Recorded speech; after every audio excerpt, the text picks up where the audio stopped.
ఇంతకుముందు శివరామరెడ్డి గారు కూడా ఎమ్మెల్యేగా పనిచేసినాడు, ఎమ్మెల్సీగా పనిచేసినాడు. ఆయన కూడా రెండోసారి ఎమ్మెల్సీగా ఇవ్వడం ఆయనకి. ఈ ఆదోని మీ కాన్స్టిట్యున్సీ కొంత టిపికల్, అటు కర్ణాటక ఫ్లేవర్ ఎక్కువగా ఉంటుంది, కన్నడ మాట్లాడే ప్రజలు ఎక్కువ మంది ఉంటారు, ఆనుకుని ఉన్న కాన్స్టిట్యున్సీ కావటం వల్ల. అలాగే మినీ ముంబై అని కూడా పిలుస్తుంటారు. ఇక్కడ వస్త్ర పరిశ్రమ మొదటి నుంచి కూడా డెవలప్ అయ్యి ఉంది. సో దానికి తోడు అనేక సమస్యలు కూడా మీ దృష్టికి వచ్చి ఉంటాయి కదా. అదే వస్త్ర పరిశ్రమను ఇంకాస్త ముందుకు తీసుకెళ్లే విషయంలో ఏమైనా చేయాలన్న యాక్షన్ ప్లాన్ కానీ, లేకపోతే చేనేత లేకపోతే వ్యాపారులకు సంబంధించిన సమస్యల్ని సాల్వ్ చేసే విషయంలో కానీ. ఇప్పుడు సెకండ్ బాంబే అనేది వాస్తవమే. అంటే మాకి గుర్తున్నప్పటి నుంచి కూడా సెకండ్ బాంబేగా పేరుందని కూడా మాకు తెలుసు. అప్పట్లో ఆ పరిస్థితి ఉండేది.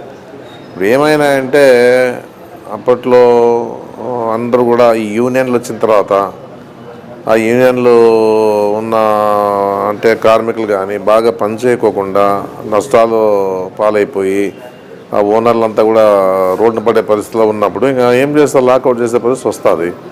ఆ విధంగానే ఈరోజు ఆ పరిస్థితి వచ్చింది ఇక్కడ. లేకపోతే 2 స్పిన్నింగ్ మిల్లు ఉండేవి, అన్నీ 3-4 స్పిన్నింగ్ మిల్లు ఉండేవి ఇక్కడ.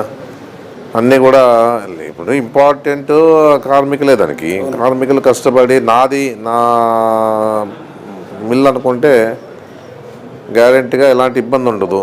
సరిగా సక్రమంగా పనిచేస్తే ఓనర్లకు కూడా లాభాలు వస్తాయి. ఏదైనా కానీ వాళ్ళకి అన్ని రకాలుగా భవిష్యత్తు ఉంటుండే.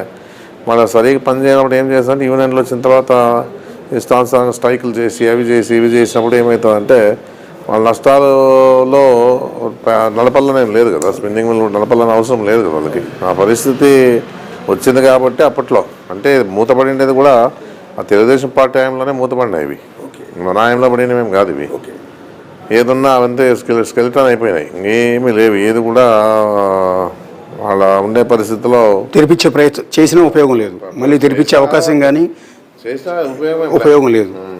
ఏదున్నా కూడా వాళ్ళకి ఏదైతే కార్మికులకి ఏదైతే బెనిఫిట్స్ వస్తాయో అవన్నీ ఇప్పించగలిగినాం. ఇది రాయలసీమలో కానీ కొత్తారమీలో కానీ ఇప్పుడు ఇస్తూ ఉన్నారు. అన్నీ పూర్తి స్థాయిలో వాళ్ళకి న్యాయం చేసే పరిస్థితి చేసినాం. ప్రాబ్లం లేకుండా చేస్తూ ఉన్నాము. ఇప్పుడు ఉండే పరిస్థితిలో జిన్నింగ్లు ఎక్కువైనాయి. ఉన్న పరిస్థితిలో ఎవరు కూడా పనిచేసేవాళ్ళు లేరు. ఎందుకంటే ఈజీ మనీగా సంపాదించే వాళ్ళు చాలామంది ఎక్కువ. అవి పరిస్థితి లేదు. పనులు దొరికేది కష్టం అయిపోయింది. ఇంకా ఫ్యాక్టరీలు ఉండే ఫ్యాక్టరీలు కూడా బాగా ఉన్న పరిస్థితుల్లో కూడా వీళ్ళు పని చేస్తే ఇంకా బాగా డెవలప్ అవుతుంది. మేము కూడా అడిగినాం జగన్మోహన్ రెడ్డి కానీ ఏదైనా కానీ ఈసారి కాకపోయినా నెక్స్ట్ ఇయర్ కన్నా ఏదో రకంగా ఉపాధి కల్పించేదానికి ఇక్కడ ఏదైతే సరిపోతుందో అవన్నీ ఇవ్వాలని చెప్పేసి అడిగినాం. అందుకే భగవంతుని ఆశీర్వాదంతో జగన్మోహన్ రెడ్డి గారు కొద్ది వరకైనా మెడికల్ కాలేజ్ మనకి ఇవ్వగలిగినాడు. ఎంతో కొంతమందికి ఉపాధి వస్తుంది అని చెప్పేసి ఉద్దేశంతో. అంటే మీరు అన్నట్టు ఆ స్పిన్నింగ్ వీల్స్ లాంటివి కనుక రన్నింగ్లో ఉంటే కొన్ని వేల మందికి ఉపాధి దొరికే అవకాశం ఉంటుంది. ఈరోజు మీరు ఒప్పుకోకపోవచ్చు నేను అనుకోవటం. చాలామంది ఈ నియోజకవర్గం పక్క నియోజకవర్గం ఆ పక్క నియోజకవర్గం ఉపాధి అవకాశాలు లేక చాలామంది పొట్ట చేత పట్టుకుని బెంగళూరుకో చెన్నైకో లేకపోతే గుంటూరు వైపు మిర్చి ఏరటానికి కూలీలుగాను వెళ్ళిపోవాల్సిన పరిస్థితి వస్తుంది కదా.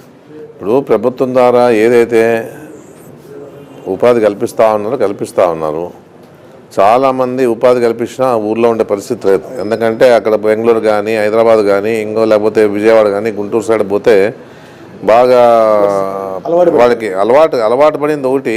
అక్కడ ఎక్కువ సంపాదించుకొని రాగలుగుతామని కూలీలు కూడా ఎక్కువ అక్కడ. ఆ పరిస్థితుల్లో అక్కడికి పోయి ఉండమన్నా ఉండరు. వద్దనుకున్న వాళ్ళు ఇటు ఉండి పని చేసుకుంటారు. ఉపాధి హామీ పథకాలు పెడతాం కాబట్టి ఉన్నోళ్ళు చేసుకుంటారు. లేని వాళ్ళు అంతా ఏం చేస్తారంటే గ్యారెంటీగా ఎక్కువ పోతే